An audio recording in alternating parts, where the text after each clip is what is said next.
Welcome back to the channel. You might be here because you have your hands on a DJI Action 5 Pro and you're wondering what the best settings are to get the highest quality footage in camera. That way you can take your footage directly from your dive to share with your diving buddies without having to do a whole lot of work in post-processing. Before we get started, of course, I do want to point out that this video is not affiliated with DJI and this camera was purchased with my own money. And as always on these videos, I want to get straight to the point and not waste too much more of your time. So let's get started. Now, if you look at the bottom of your main display screen, out of the box, mine says 1080p at 30 frames a second. It also says rock steady with wide angle as the lens option. Now, in this video, we're going to be setting up multiple presets, and we're going to set this first one up at 4K 60. So go ahead and touch the icon down at the bottom of the screen, and you'll see that it opens up a menu. What we're going to do is we're going to go to resolution. We're simply going to slide to the right until it says 4K at 16:9. 16:9 is the aspect ratio. That's basically the size of the frame that we're going to be shooting in. To the right of that, you're going to see 4K at an aspect ratio of 4:3. That's going to be a bigger aspect ratio, and it's going to be a little bit better if you're not sure if you want to crop vertical or horizontal until after you're done shooting. Maybe you want to frame it vertically to post on Instagram or TikTok, and then go back after the fact and reframe it to be horizontal later on. Personally, I'm just going to stick with the option that says 4K with an aspect ratio of 16:9. Down below that, you're going to see the frame rate. This is how many frames it shoots per second. And like I said earlier, my plan is to slow down my footage by 50% because it makes it look really smooth and cinematic looking. So I'm simply just going to slide my frame rate over to 60 frames a second. Up at the top right part of the screen, you're going to see that it says RS and then wide. Go ahead and tap on that menu, and now you're going to see an option on either side of the screen. On the left side, you're going to see the stabilization options, and on the right side, you're going to see your lens options. That's how narrow or wide your image is going to be when shooting. Looking at stabilization over here on the left, we're going to see Rock Steady Plus, and then horizon balancing. Personally, I'm going to choose Rock Steady over Rock Steady Plus because it's stable enough, but it doesn't crop into the image a whole lot. Once you switch to Rock Steady Plus, it is incredibly stable, but it's going to crop down on your image, giving you a more narrow field of view. Now, moving over to the right side of the screen where we have our lens options, starting off with standard D-warp as the most narrow option, and then, of course, ultra wide as the widest option. Personally, I prefer wide as it has the least amount of distortion, while being plenty wide to capture everything that you want within frame. So in these settings, we're going to stick with Rock Steady with the lens option set to wide. Go ahead and hit the back arrow, bringing this to the main screen, and then we're going to focus on these sliders that you see over here on the right side. And now you see two options. One says daily, the other says default. Go ahead and hit the option above those that says Pro. What this is going to do is enable Pro mode, which gives us a little bit more control over our settings. And next step after that, we're going to drill into the exposure menu. Down here at the bottom of the screen, you can see that there's M or auto. M is going to be manual, as in a manual shutter speed. So since we're shooting in 4K at a frame rate of 60 frames a second, the standard rule here is to set up your shutter speed to be double that of your frame rate. So in this case, since we're at 60 frames a second, you would typically set your shutter speed to be 1/120. And although this may be the recommended practice, if you're shooting with a real camera, when we're talking about shooting with action cameras in 4K 60, especially underwater, I wouldn't recommend to set your camera up this way, and that's simply because a lot of times we're going to get stuck with an overexposed image. You would usually use ND filters to prevent this, but we're shooting underwater, and we're not going to be able to effectively change those out while we're on our dive. So in this case, it's going to be far more simple just to go ahead and leave your shutter speed in auto. Over on the right side of the screen, you can see your ISO settings. What this pretty much means is that you're going to have an ISO of 100 on the low end, and on the high end, you're going to have 25,600, which is an incredibly high ISO range for this little action camera. So I'm going to go ahead and bump it up to the next option, which is going to be 100 to 12,800 ISO. And if you know anything about cameras, that still seems pretty high, but this action camera can handle it pretty well, and we're going to go ahead and leave it at that setting. Now, this next part's pretty important. So looking over at the left side of the screen, you can see where it has what's called the EV balance. These action cameras will typically expose your image a little bit on the hot side. In other words, you're running the risk of overexposing your shot. What we're going to do is rotate this up to where it says negative 0.3 EV. And what that's going to do for us is ensure that we don't blow out any of the highlights in our image. So that's pretty much all we're going to do over here on the exposure screen. Go ahead and hit confirm. And now we're going to go to white balance. I'm going to leave the white balance in auto. Now keep in mind that your white balance is going to change depending on the depth that you're at. Most dive profiles are going to involve a variety of depths, and there's no real way to set a custom white balance with this camera mid-dive, and that's why we're going to have to leave our white balance at auto. And down below that, we're going to leave the tone at neutral, and as you open up the color menu, you're going to see that it says normal 8-bit, normal 10-bit. It also says HLG 10-bit, and then at the very bottom, you're going to see D-Log M 10-bit. So D-Log is going to be DJI's own log profile that they've created. And to be completely honest, if you're willing to do a lot of work in post, this will get you the highest quality. HLG is going to be a high dynamic range solution, kind of like HDR.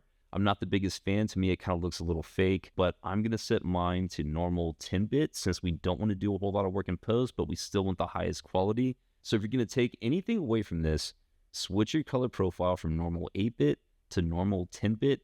That's going to drastically increase the quality of your footage. Jumping over to stabilization, we're going to leave that at daily, but under image adjustment over here at the bottom right, we're going to make some quick changes. So once you open up this option, you're going to see that it says default, but go ahead and hit custom.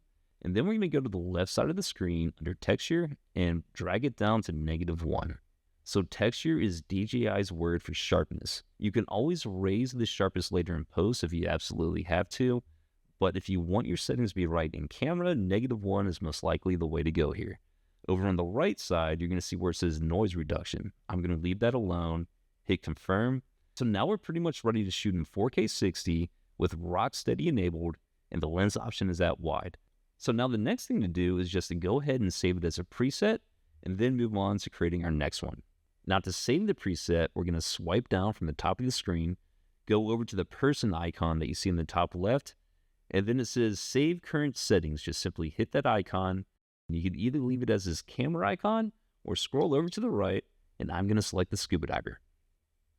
Just hit confirm, and now we're ready to move on to the next preset. Now that we have this first preset created, before we move on to the next one, I first wanted to address this question that I see in the comments quite often. One of the most common questions that I get is what kind of underwater housing or what kind of dive case do you use when you take these cameras underwater? Now, first off, if you know that you're going to be going anywhere near 60 feet on your dive, then using one of these dive cases is an absolute requirement because the maximum depth rating for this camera is somewhere around 66 feet. However, even at shallower depths, I would still recommend using the dive case because it's simply just going to offer more protection for your camera, especially if you're diving in salt water. If you were to go with the standard DJI branded dive case, what you're going to get is one that's very robust and it's going to function very well, but you will be committing to spending at least $60. What I want to recommend is another option that you can find on Amazon. It's called Telesin, and instead of a $60 price tag, you're looking at something more along the lines of $17. On top of that, I've been using these for a number of years. I've taken them on more dives than I can count. I've even taken them dry caving. And if you're interested in trying one of these out for yourself, I do have an affiliate link in the video description. Now, full disclosure, Telesin did recently reach out, and they did provide me with a couple of housings to help me make my videos. But like I said, I've been using these way before that for a number of years, and I've been very happy with them. Now, before we go ahead and set up the preset for our slow motion option, what you first might want to do is go ahead and set up a preset in 4K 60 for all of the different lens options. That way you have one that's at standard D-warp, wide, and then even ultra wide, and you could cycle through them throughout your dive. But in this case, what I'm going to do is set up the next preset to be in ultra slow motion. So we're simply going to hit 4K 60 at the bottom here, go all the way down to the frame rate where it says 120, and then just select that option and exit out of the screen.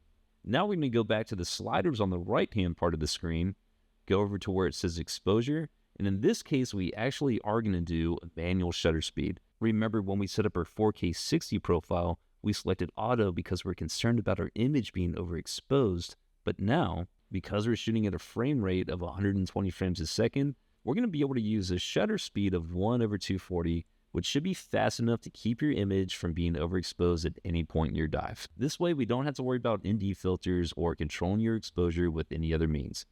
Right now, we're currently in auto, and you can see on the left-hand side of the screen, we have the EB balance that we set beforehand. We're simply going to go over to manual by hitting M, and now on the left-hand side of the screen, you can see that you can control your shutter speed.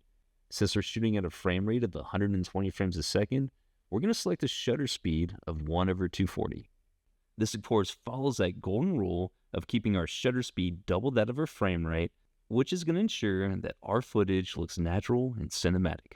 Now, since we're running such a fast shutter speed, usually our exposure is going to look fine, especially if we're under natural light. But if we go into a darker area, we might really be running the risk of underexposing our image. I will, in this case, recommend setting the ISO to 100 to 25/600. I know that might seem extreme, but this camera can actually handle this, especially with this built-in denoising software. So let's go ahead and hit confirm. And under image adjustment, we're going to go to the right side where it says noise reduction. We're going to bump it up to 1. This way we have our noise reduction set in a way that our camera can handle that incredibly high ISO range that we just set up in case we go into a dark environment. Keep in mind, the higher the ISO, the more digital noise is going to be present in the image, and that's what this is designed to handle. So now just go ahead and hit confirm, and we're pretty much done here. Just swipe down from the top of the screen, go over to that person icon, and now we're going to save the current setting. It's worth mentioning, since we just set up a preset for 120 frames a second, you can also set up another one for 240 frames a second. Keep in mind, if you do this, you do have to downres to 1080p, but if you're interested, feel free to set up this additional preset by following the same rules that we just covered. So now that we have these different presets set up on your action camera, you're going to want to be able to change between them throughout your dive. So the way that you're going to cycle between these different presets is by using the button on the side. Diving, video, 1. Now that we covered that, it's time to move on to the example footage. And of course, all the settings that we covered in this video, we're using the footage that you're about to see. But what I want to show you is the footage straight out of camera without having to do any editing, and then what the footage looks like after you apply a feature that's available in your DJI app known as Vivid Underwater. Of course, a lot of you might not be interested in using any sort of professional software like Adobe Premiere or DaVinci Resolve. However, there is an option that you might want to consider, and that's just using the app that's available with DJI. It's called DJI Mimo. It's the app that's included with your DJI camera. And on this app, you have an automated color grading feature that's actually designed for underwater use. It's called Vivid Underwater. So what we're going to do is we're going to start with the in-camera footage, the footage that's unaltered, and then we're going to go back and show the same shots after Vivid Underwater has been applied. And that way you can decide for yourself whether or not you think this feature is right for you. So let's go ahead and get in the water.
After reviewing both of these different options, it's obvious that we're dealing with two very different editing styles. Some users may prefer the more realistic look with only minimal edits done in post, while others may prefer the contrast or color enhancements provided by the Vivid Underwater feature.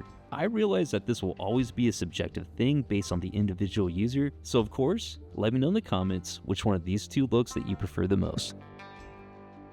And that's going to wrap this video up. Thanks again for hanging out this long, and I hope that you found this video useful. Of course, if you're interested in more information about the DJI Action 5 Pro, check out this video that I have linked right here. See you in the next dive. Thanks for watching.